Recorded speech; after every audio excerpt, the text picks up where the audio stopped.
এখন গোপন খবর হলো, যদি 10 দফা দাবি ইরানের সমৃদ্ধ ইউরেনিয়াম যদি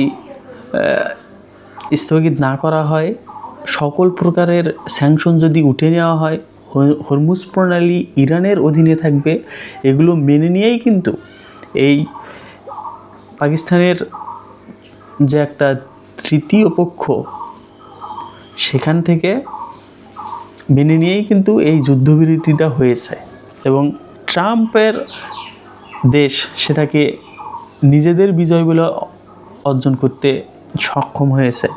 এখন এরপরেও কিন্তু ইসরায়েল তেহরানের যে বিভিন্ন অঞ্চল সেখানে কিন্তু হামলা অব্যাহত রেখেছে এবং ইসরায়েলের দিকে ক্ষেপণাস্ত্র ছোড়া অব্যাহত ইরানও রাখছে। তাই ইরানের ক্ষেপণাস্ত্র উৎপাদন সংক্রান্ত স্থাপনাগুলো লক্ষ্য করে ইসরায়েলের নতুন হামলা এখানে কিন্তু চালিয়েছে দুই পক্ষই।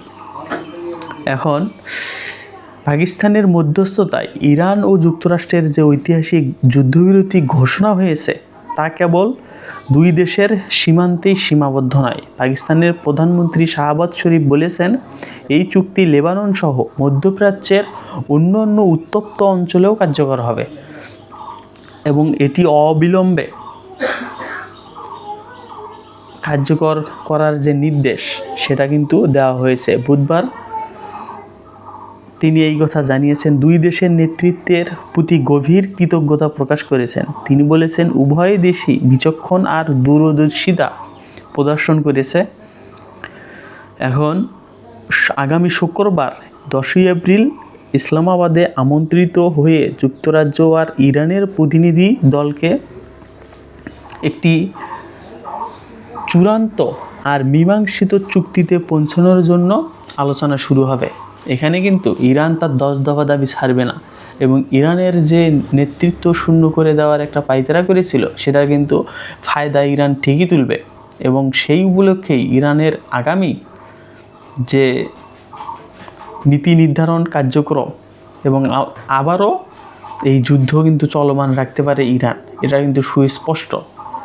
দেখা যাক শুক্রবারের চূড়ান্ত যে অবশ্যই ইতিমধ্যেই ট্রাম্প নাকচ করেছেন এই 10 দফা রাজি হওয়ার বিষয়ে।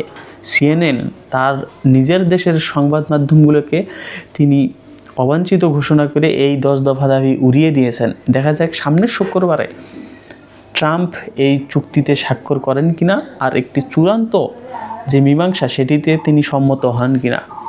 দেখার অপেক্ষায়। ধন্যবাদ।